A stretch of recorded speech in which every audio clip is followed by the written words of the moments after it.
eskerrik asko etortzeagatik.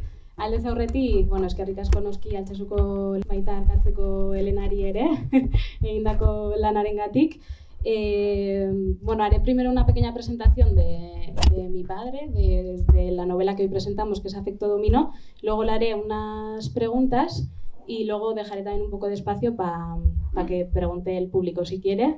Y luego al final del todo también hemos traído unos cuantos libros, si alguien se anima a comprar alguno, si alguien quiere que mi padre lo firme. Mi padre, Ángel Pérez Miguel, nació en Almaraz de Duero, que es un pequeño pueblo de Zamora, a 15 kilómetros de la capital. Es de familia de labradores, pero es cierto que su abuelo materno influyó mucho en él y él era carpintero. De hecho, algún personaje de la novela yo creo que tiene algo de él.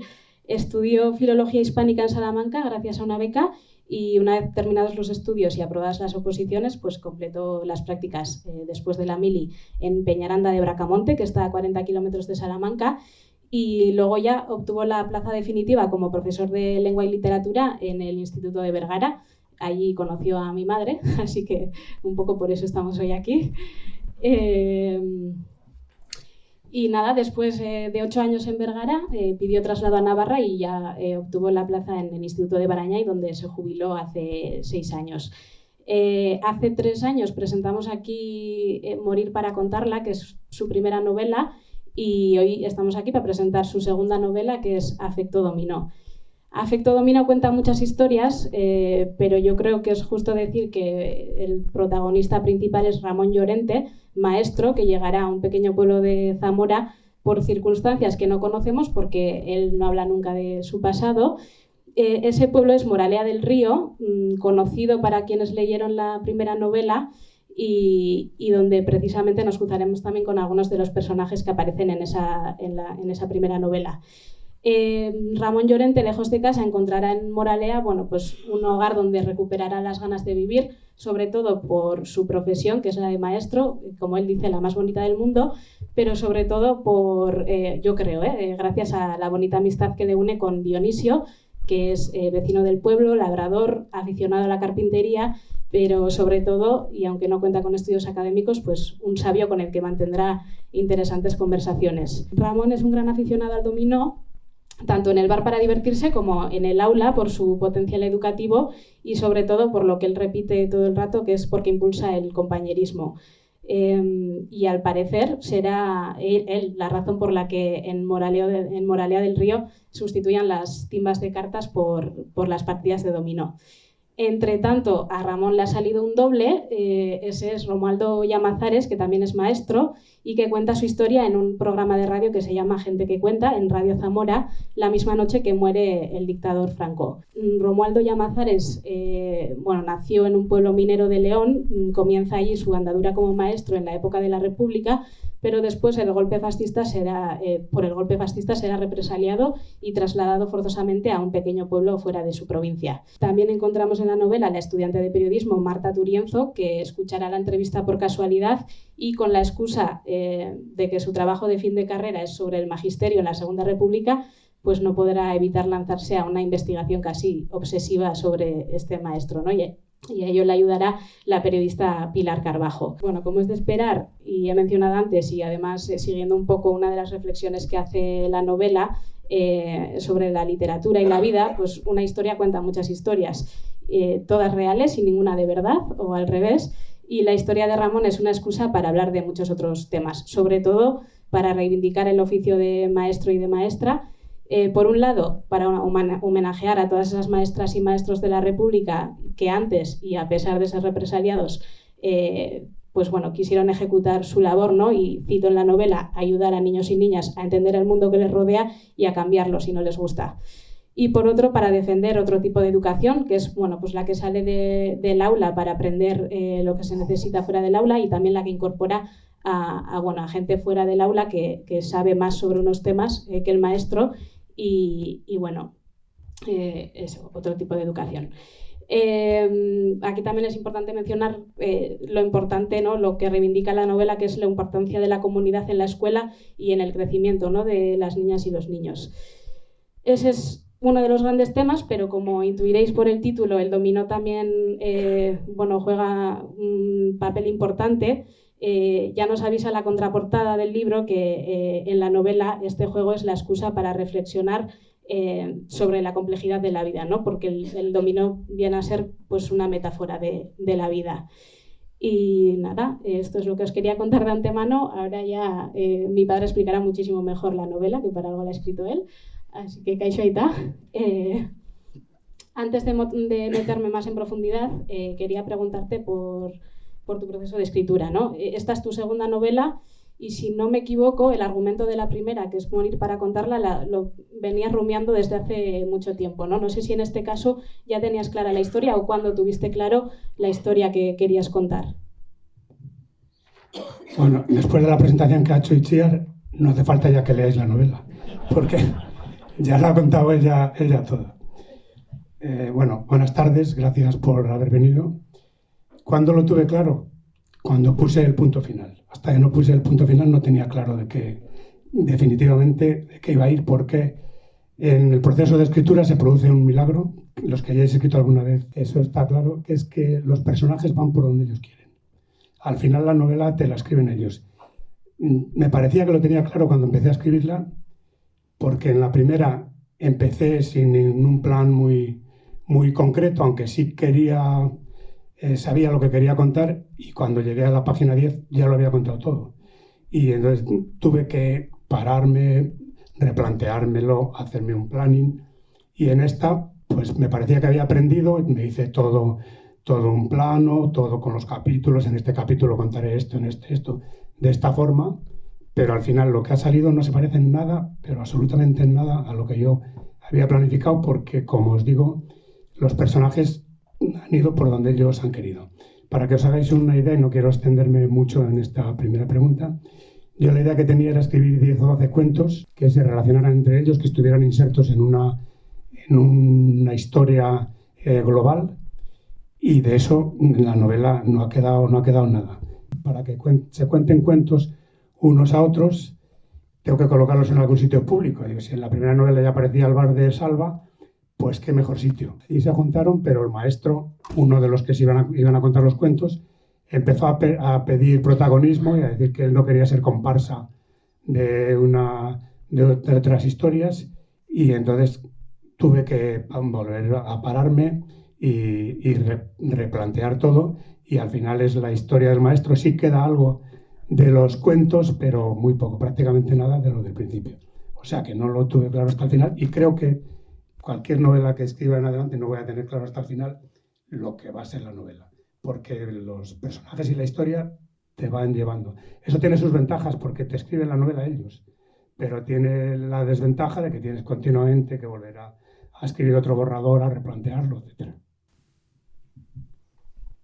Bueno, la historia ocurre principalmente en un pueblo de Zamora, en Moralea del Río. Aquí estamos en Navarra, no sé qué interés puede tener, por ejemplo, aquí que ocurra en un pueblo de Zamora. Bueno, eso lo dirán los lectores cuando lo lean, pero yo creo que sí que puede tener interés, porque al final da lo mismo donde ocurran las historias, porque las historias son retazos de vidas que pueden ocurrir en cualquier sitio. No hay nada más universal que lo local. Si uno quiere realmente ser universal, tiene que contar lo que tiene al lado y lo más próximo. Y eso es lo que he hecho yo. Lo que mejor conocía es lo que he contado. Podría haber ocurrido la historia en Navarra o en cualquier otro sitio, pero yo conocía más aquello y allí la he centrado. Pero vamos, no creo que tenga mayor importancia y puede tener el mismo interés para un navarro que para uno de León o para uno de Zamora. Y has hablado un poco del proceso de escritura y de cómo fuiste planificando la novela. ¿Es más fácil escribir una novela después de haber escrito una, o se te ha hecho más difícil? Es difícil siempre, pero digamos que en esta segunda tenía más oficio y he disfrutado más. Difícil me ha resultado, pero he disfrutado porque ya sabía más o menos cómo tenía que enfrentarme a los problemas que fueran surgiendo. Pero vamos, no ha sido ni más difícil ni más fácil que la primera. Y ya metiéndonos un poco más en Afecto Dominó, en la anterior novela, en Morir para contarla, también había diferentes narradoras, en este caso eran 5 mujeres. En este tampoco hay solo un único narrador, ¿no? Ni siquiera hay una forma de contar la historia. Pues a veces nos la está contando Marta, en otras Don Pascual a través de las cartas que le escribe a Marta, en otras son los cuentos que has mencionado del club de escritura que surge en el bar entre Dionisio, Ramón, Pablo y Dani, a través de las cartas al director que manda uno de los protagonistas a la prensa.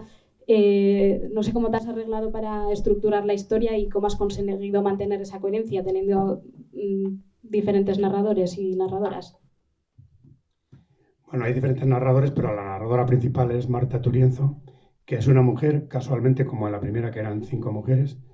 A lo mejor es que mi lado femenino me sale a la hora de escribir. Me ha ido surgiendo. Es que esto, de verdad, es un proceso que va surgiendo, vas enfrentándote a los problemas, vas solucionándolos como puedes. Yo pensaba que el narrador en esta novela iba a ser un narrador en tercera persona, que no interviniera, que fuera como el que pasa la cámara y va presentándolo todo, y de los cuentos que se iban a contar presuntamente los que se juntaran en el bar, pues de cada cuento sería uno el narrador. Pero como de aquello no quedó nada, tuve que buscarme otro narrador que en principio pensaba que fuera en tercera persona, pero me ocurrió lo mismo que con el maestro. Enseguida Marta empezó a pedir protagonismo y es al final es narradora, pero es un personaje más de la novela.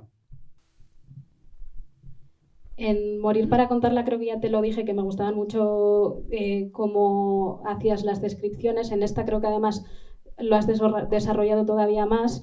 Y, por ejemplo, ¿no? Cuando describes cómo es Moralia del Río, o me voy a centrar ahora, por ejemplo, me gustaría leer un par de citas sobre la reivindicación que haces del poder de la música para ayudar a las personas, ¿no? En este caso en el personaje de Marta. Y hablas de la música así: se muestra prudente, discreta, comprensiva, siempre dispuesta a adaptarse a las necesidades de quien la escucha. No sé si le das... No sé cómo ha sido en esta segunda novela ese proceso de escritura ya entrando en la forma literaria.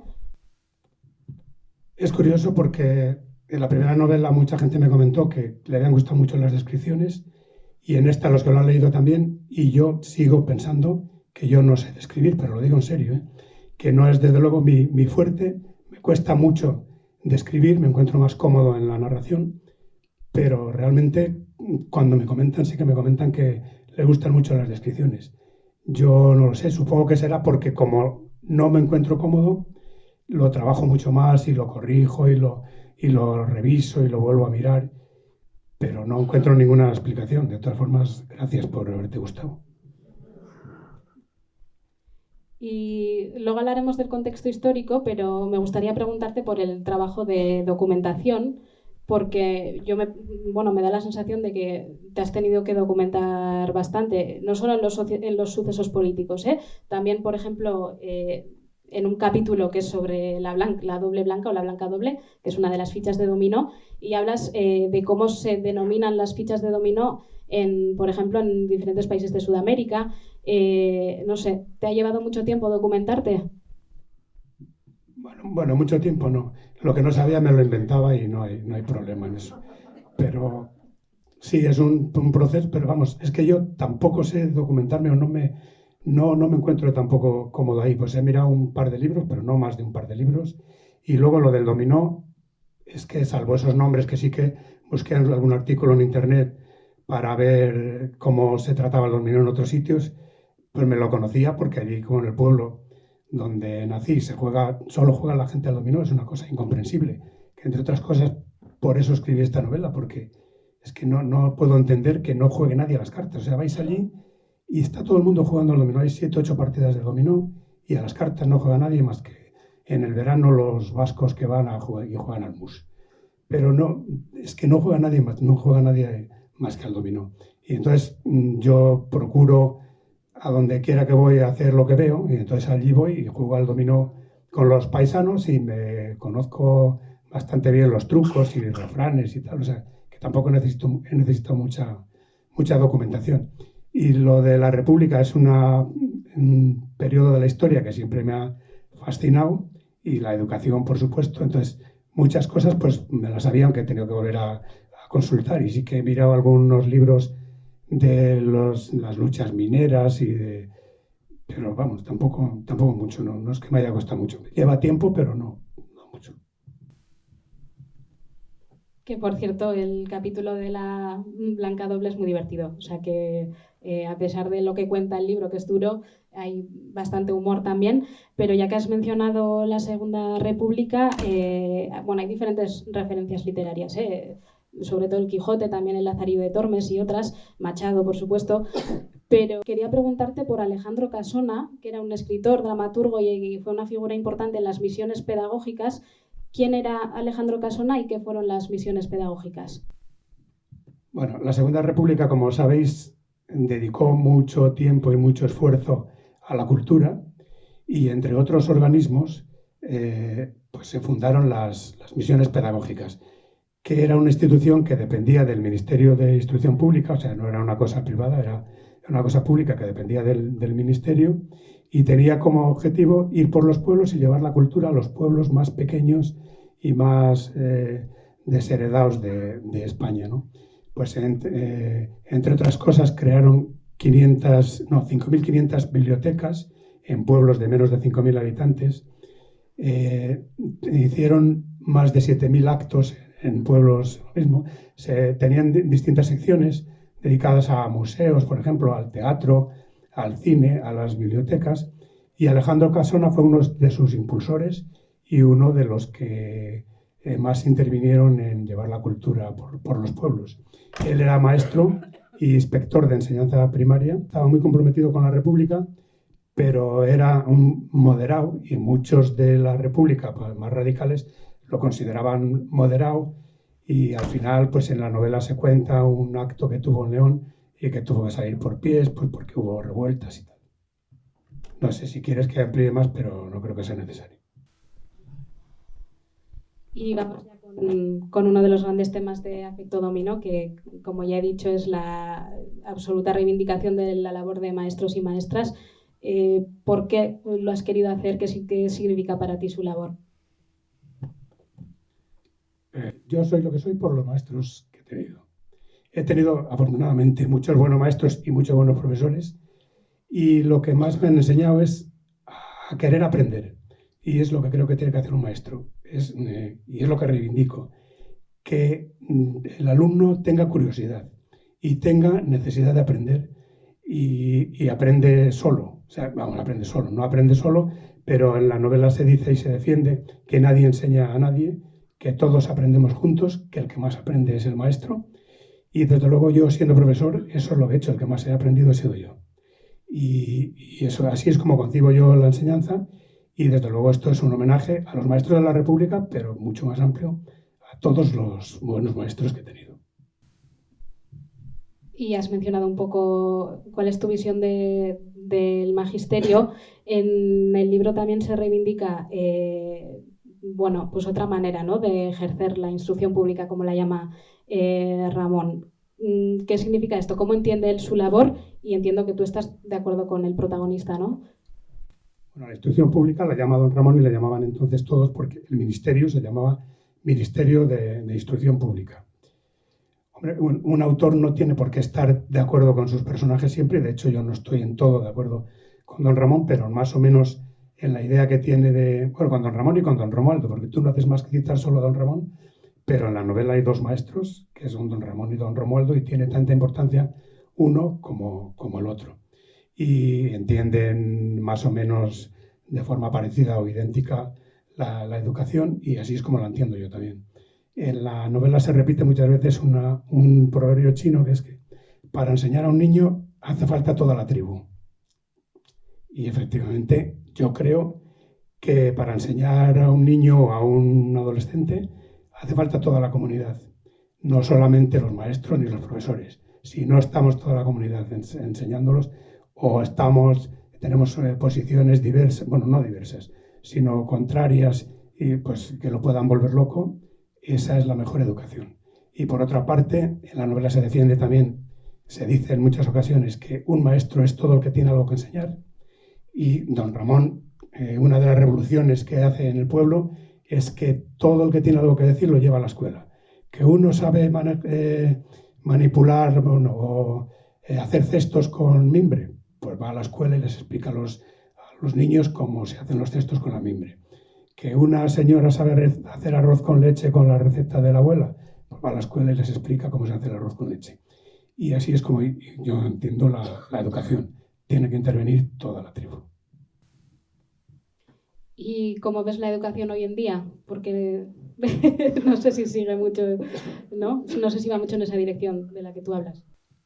No va mucho en esa dirección, pero bueno, tampoco soy pesimista. Una educación como la que pretende don Ramón en la novela es imposible, porque entre otras cosas, en los pueblos como en el que estaba don Ramón ya no hay escuela, que hay un capítulo dedicado a eso, un artículo que escribe o don Ramón o don Romualdo, no se sabe muy bien cuál de los dos, en una revista que trata precisamente sobre eso.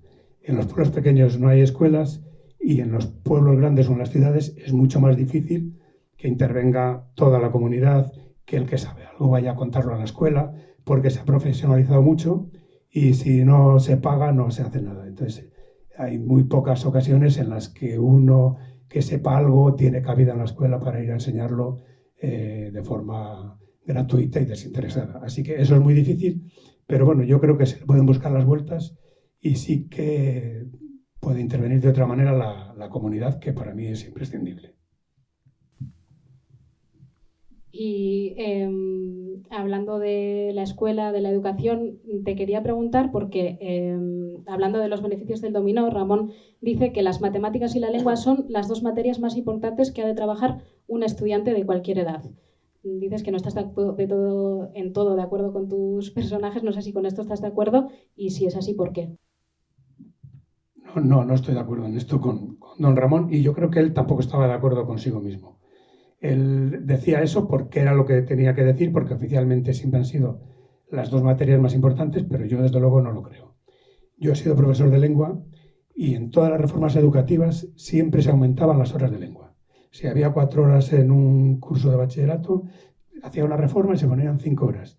Y yo a veces comentaba que estaba en contra porque no creo que se trate de dar más horas de lengua, sino, por ejemplo, en el caso de la lengua, de que todos los profesores de otras asignaturas pues cuidaran la lengua y no terminaran los alumnos más o menos cuidando la forma de hablar y de escribir en las clases de lengua y en los exámenes y en las demás abandonándose. Así que en eso no estoy de acuerdo. Yo creo que Dionisio, el viejo Dionisio, dice en varias ocasiones que a lo que hay que enseñar a los alumnos es a vivir y a superar las penalidades que van surgiendo en la vida, y eso es lo que yo creo que hay que hacer. Y en eso, pues las matemáticas y la lengua son muy importantes, pero desde luego hay otras cosas mucho más importantes que eso. Y en Morir para contarla decíamos que, y como han dicho muchos autores a lo largo de la historia de la literatura, que la vida es un teatro. En Afecto Dominó diríamos que la vida es una partida de dominó, porque yo creo que, bueno, Ramón y Dionisio así lo creen, ¿no? Por frases que dicen en la novela. ¿Por qué sería el dominó una metáfora de la vida? Ahora te paso el micrófono y puedes leer el principio de la novela, las primeras palabras de la novela, y ahí está resumido todo. Ahí en esas primeras palabras empieza diciendo: ¿y si la vida no fuera más que una partida de dominó? Y dice, entre otras cosas, bueno, ahora yo creo que lo mejor es que lo leas porque es muy breve, y dice que si no juegas con el compañero, perderás siempre. Si juegas tú para él y él para ti, ganaréis aunque no conozcáis la victoria. O sea, aunque aparentemente no se gane, si se juega con el compañero, si se es solidario, si se vive en comunidad, siempre se gana. Y eso es una de las cosas que enseña el dominó. Si quieres leer es eso, y si no, bueno, es igual. Pero vamos, eso es lo que es la metáfora de la vida, es fundamentalmente eso. En otra parte de la novela, mientras lo buscas, se dice que el dominó es un resumen de la vida. Y viene, no sé, no lo recuerdo exactamente cómo lo dice, pero viene a decir, el dominó es como un resumen de la vida. Consiste al final en buscar estar de acuerdo con el compañero, minimizar lo que hace el contrario, adaptarte a las circunstancias y procurar que los conflictos o las cosas contrarias de la vida no te dominen. Más o menos eso es lo que hace el dominó. Fomenta el compañerismo, lo repite una y otra vez don Ramón. Con el dominó he querido también reivindicar las cosas sencillas de la vida, no es solamente el dominó lo que se reivindica ahí, sino un juego tan aparentemente sin importancia como el dominó y la importancia que se le puede sacar. Todos hablan del ajedrez, del valor del ajedrez, de las posibilidades que tiene en la enseñanza, del fútbol, no digamos, etc. Y sin embargo, hay juegos tan humildes como el dominó de los que se puede sacar mucho partido. Bueno, pues voy a leer, ya que me lo has pedido, el principio de la novela, que bueno, dice así. Y si la vida no fuera más que una partida de dominó en la que jugar para el compañero es la única manera inteligente de sobrevivir, la fragilidad del temblor de una violenta cascada de sentimientos, la debilidad de una aleteo imperceptible percibida en la otra esquina del mundo, efecto dominó y efecto mariposa, fichas nerviosas buscando pareja, inquietas mariposas batiendo sus alas, ignorantes de que en el otro extremo del planeta pueden ocasionar un tornado. En la partida de la vida, si ignoras al compañero, perderás casi siempre. Si recurres a él, solo acuciado por la necesidad, ganarás pocas veces. Si jugáis tú para él y él para ti, venceréis, aunque no alcancéis la victoria. Bueno, estoy un poco nerviosa, ya lo siento, me trago bastante. Vale, estamos hablando de la vida, hemos hablado del compañerismo que suscita el dominó, y aquí me gustaría centrarme un poco en la amistad entre Dionisio y don Ramón, porque bueno, hay un momento que dicen no se sabrá dónde está la felicidad, pero sí con quién. La dice Ramón refiriéndose, yo creo, que a Dionisio y bueno, a lo que ha encontrado en Moralea, ¿no? No sé, ¿qué puedes contarnos sobre esta amistad entre Dionisio y Ramón? Pensaba que sobre la felicidad, porque bueno, Ramón busca en Dionisio el soporte para poder vivir en un pueblo que le resulta extraño, que al principio llega allí, no se sabe muy bien cómo, pero se supone que desterrado y represaliado por sus ideas políticas, y Dionisio le sirve precisamente como soporte, como ayuda para poder integrarse en el pueblo y eso. Y Dionisio busca en Ramón el maestro que él quiso ser y nunca pudo. Él dice varias veces que le habría gustado ser maestro y no pudo ser, y Ramón le dice, no es maestro, pero es un sabio porque sabe más de la vida que nadie, etcétera, etcétera. Entonces se complementan y desde luego la amistad es un valor que se reivindica en la novela, lo mismo que se reivindicaba en la primera y lo mismo que reivindico yo siempre.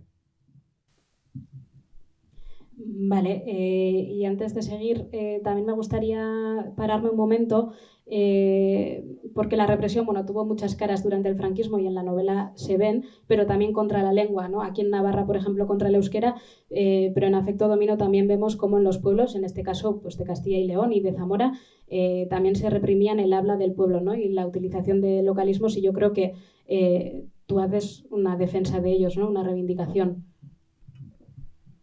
Yo tuve un maestro, entre los maestros buenos que he tenido, tuve uno que nos decía perra o palo, cuando decíamos una palabra mal que se decía en el pueblo, pero que no estaba de acuerdo con las normas de la academia, pero que era muy propia del pueblo, muy significativa y muy bonita, y él nos decía perra o palo.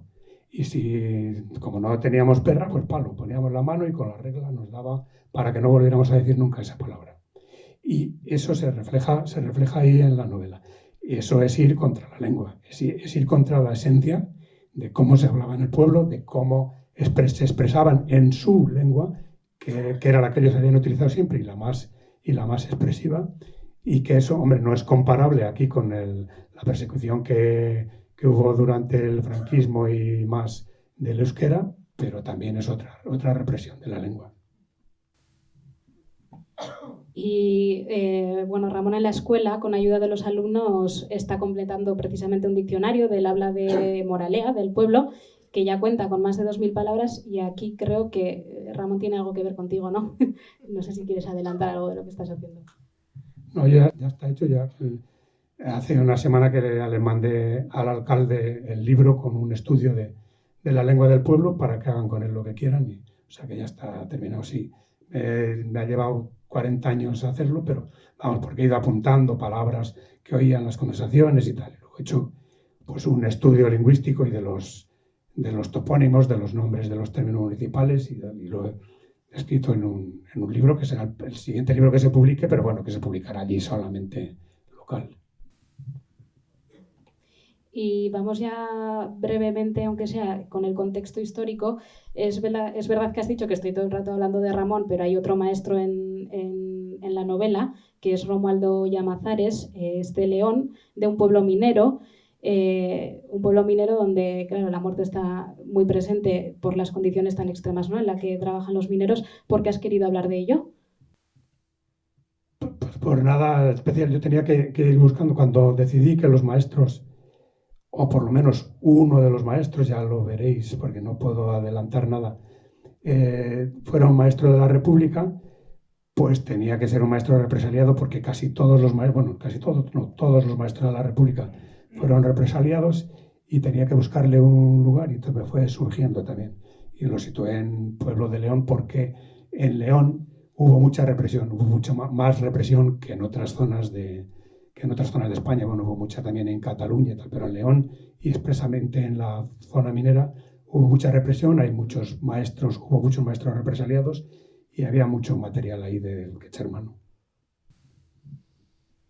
Y también son importantes en el contexto histórico los días previos al golpe fascista del 18 de julio del 36. Hemos hablado antes de Alejandro Casona y también has hablado del homenaje que le hicieron.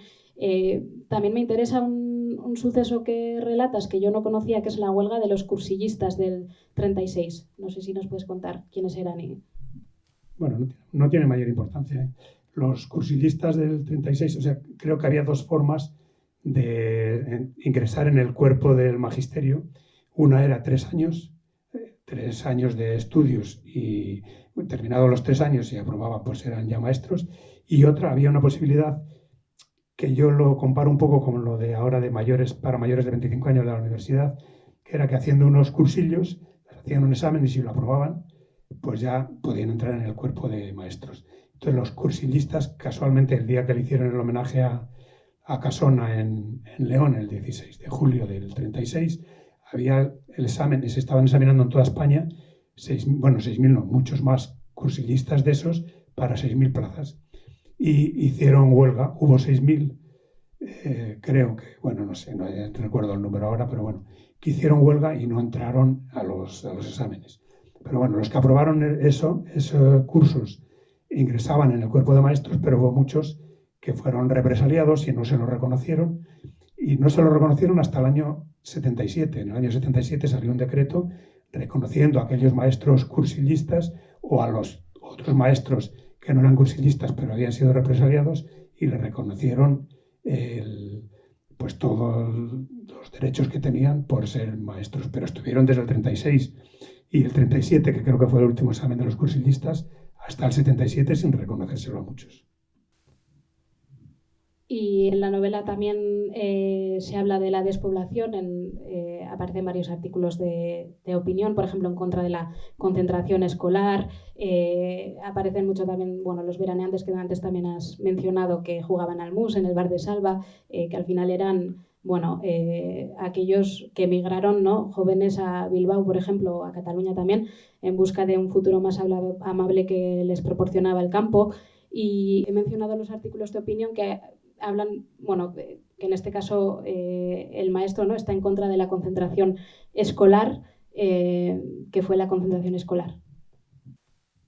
Bueno, don Ramón está en contra de la concentración, pero él sabe que no había solución y que eso estaba ya decidido y que iba a haber concentración de todas las formas, o sea que no había remedio.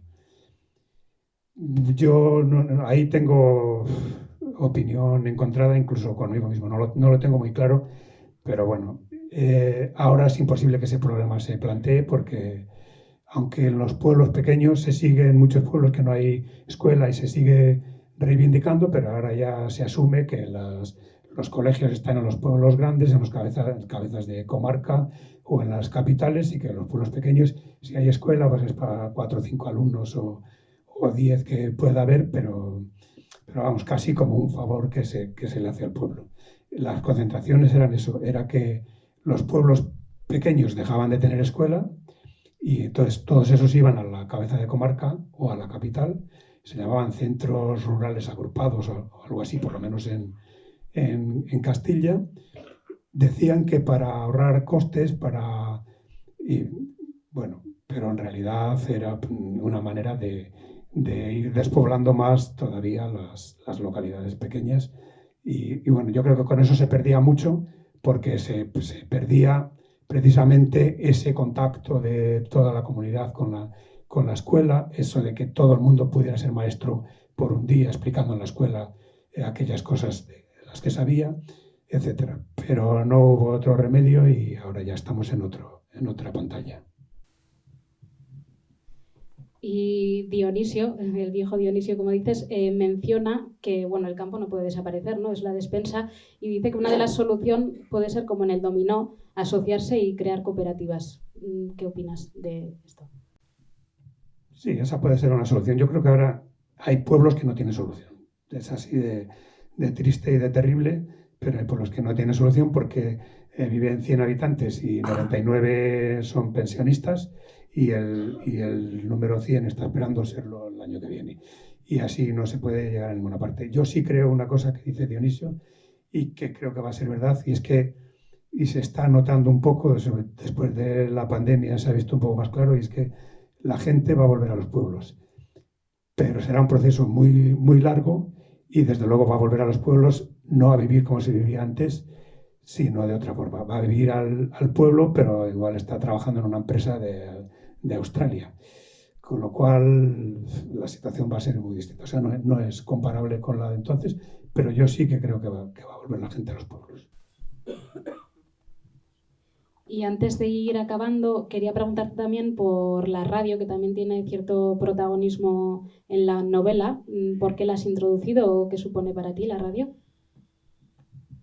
Yo soy un radioadicto. Me acuesto con la radio, me levanto con la radio, voy al monte con la radio, y siempre que no estoy haciendo algo para lo que la radio sea un obstáculo, estoy con la radio puesta. Dionisio cuenta que él también se acuesta con la radio, se duerme, se despierta, y al final quiere intervenir en los programas de la radio, no lo dejan, y al final no sabe si lo ha soñado. Cuando se levanta por la mañana no sabe si lo ha soñado o lo ha oído en la radio. Pues eso me ha pasado a mí más de una vez. Me levanto y no sé si lo que estoy pensando cuando me levanto es que lo he oído en la última tertulia por la noche o no, y también he soñado que quiero intervenir y no me dejan. Eso me pasa exactamente igual que a Dionisio. O sea que es normal que saliera a la radio, porque repito que soy un radioadicto. Dice Dionisio que la radio le da compañía, y a mí desde luego me da mucha compañía. Y ya vamos acabando, y para acabar quería comentar el final del libro, que es, Marta lee la contraportada de su libro. No lo voy a leer, pero bueno, viene a hacer una metáfora con el dominó también, pero en este caso no de la vida, sino de la escritura. ¿Qué es para ti la escritura? No lo sé muy bien.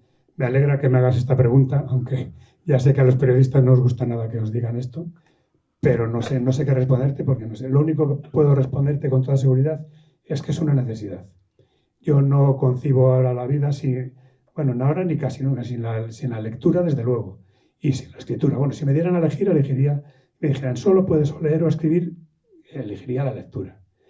Pero sin la escritura tampoco concibo la vida. O sea que es una necesidad. No creo que se escriba para cambiar el mundo, no creo que un libro y menos una novela pueda cambiar el mundo, pero desde luego el mundo sin libros sería muy distinto y mucho peor.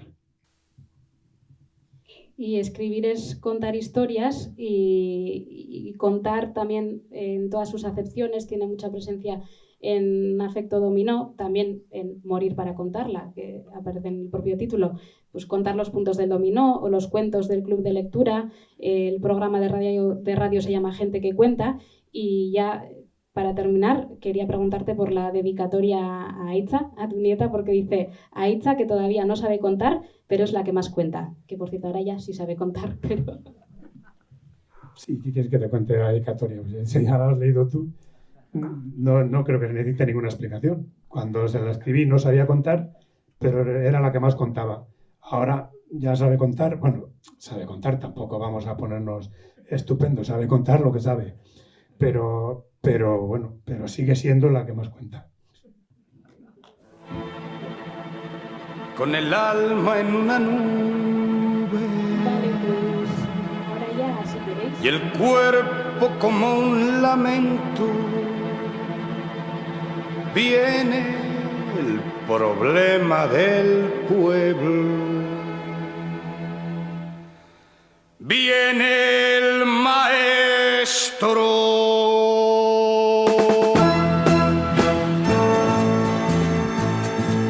El cura cree que es ateo y el alcalde comunista y el cabo jefe de puesto piensa que es un anarquista.